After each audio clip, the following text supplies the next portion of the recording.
السلام عليكم ورحمة الله تعالى وبركاته. مرحبا بكم معايا في فيديو جديد. اليوم جبت لكم تشكيلة من طلامط بروكار. هذا بروكار ديال تركيا، بروكار بومبي. اليوم مول المحل داير فيه السولد، كان كيبيعوا ب120 درهم، اليوم غادي يخليه لكم غير ب80 درهم. فيه لوينات غزاله، كاين البيج ترابي، كاين هذا الفيغ او،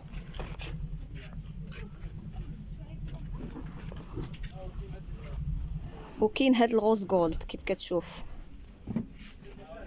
غزال ما شاء الله، الوان فيه غزاله. واش حتى الزواقه جديده، ما كايناش هاد الزواقه ما ديعاش، غتفرشي غير بوحدك. وكاينين موديلات اخرين، انا جبت لكم هاد الموديل اخر ما كاين في البروكار، وكاينين موديلات اخرين. شوفوا معايا هاد الموديل حتى هو ناقصين في الثمن. شوفوا هاد الموديل الالوان ديالو، شوفوا الخضر ملكي، غزال غزال غير اللي ما بغاش يفرش. شوفوا الترابي ديالو، هذا غادي يخليه لكم غير ب40 درهم، كان كيبيعوا ب60 درهم. وطوب غليظ وما كيتشنتفش، حاجه مزيانه. كاليتي ديال الثوب غليظ وما كيتشنتفش. ها نتوما وشوفوا داك الصم ديالو كيفاش مخدوم، كيجي زوين بزاف.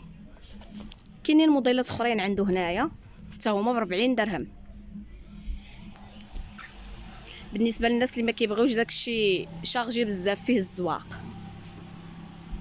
ها نتوما هاد الكري هذا حتى هو ما شاء الله غزال.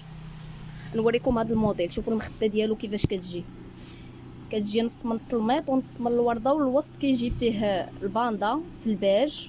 اللون ديال الارضيه ديال المخده كيجي فيه دوك الكالونات، كالون من هنا وكالون من هنا. خدمه زوينه ومتقونه. قلب لي المخده عافاك. المخده هكا الفصل الوراني كيجي هكا كامل بالورده. وهذه المخده الاخرى دور تشوف، شوفوا الناس كيجي حتى هي مخدومه كامل بالورده، كتلعب عليها كيف ما بغيتي. ها هما اللوينات اللي فيه البيج حتى هو غير ب40 درهم، لا غلا على مسكين سولد.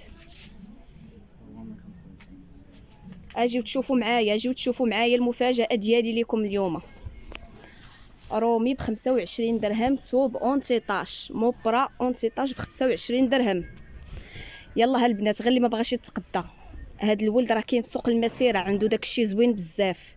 انا غنخلي لكم الكارت فيزيت ديالو وجيو تقداو من عنده، راه محطم اليوم الاسعار هنايا، داير سولد زوين بزاف بزاف بزاف. شوفوا الثوب اون تيطاش، ثوب غليظ. شوفوا انا غادي نوريكم الثوب كيفاش داير. ها نتوما شوفوا اللوينات ديالو، شوفوا اللوينات غزالين. يجيو في بيوتات الكلاس، يجيو حتى في لي سيجور، فاش ما بغيتو.